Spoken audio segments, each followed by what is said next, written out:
saranam gacchami. Dhammam saranam gacchami. Sangham saranam gacchami. Sangham saranam gacchami.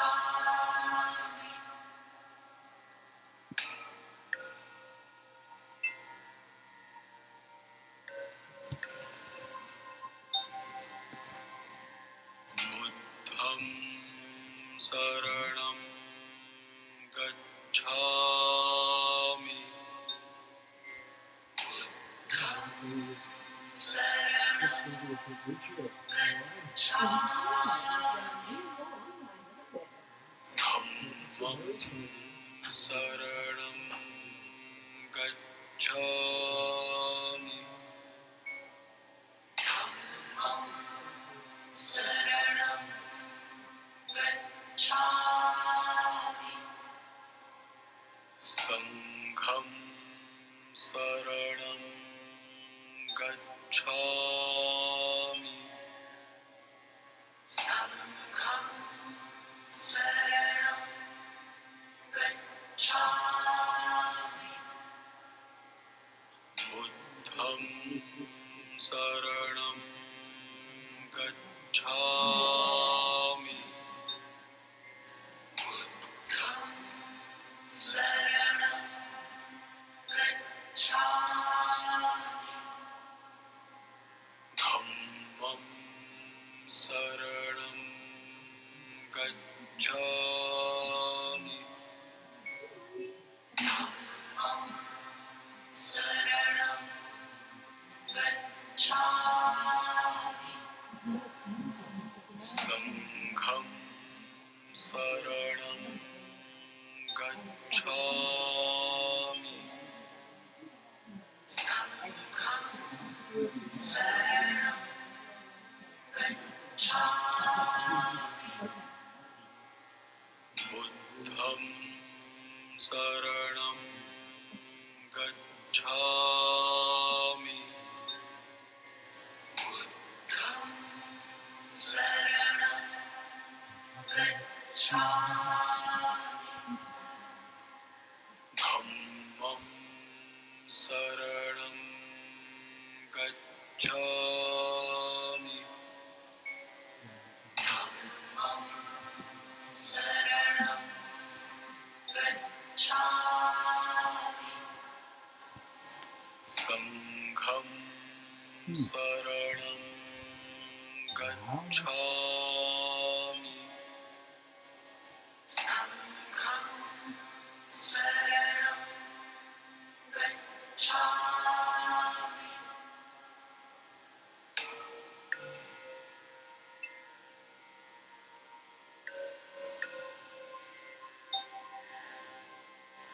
Buddham saranam gacchami.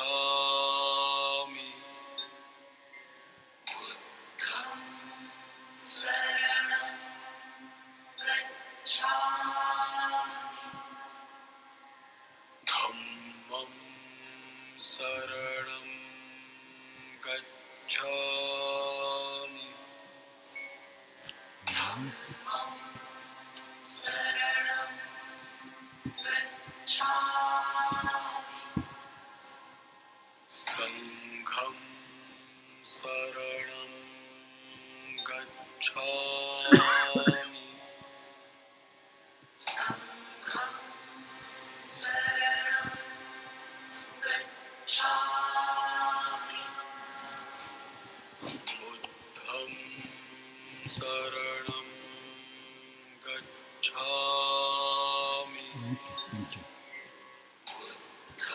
Buddham saranam gacchami. Dhammam saranam gacchami. Dhammam saranam gacchami.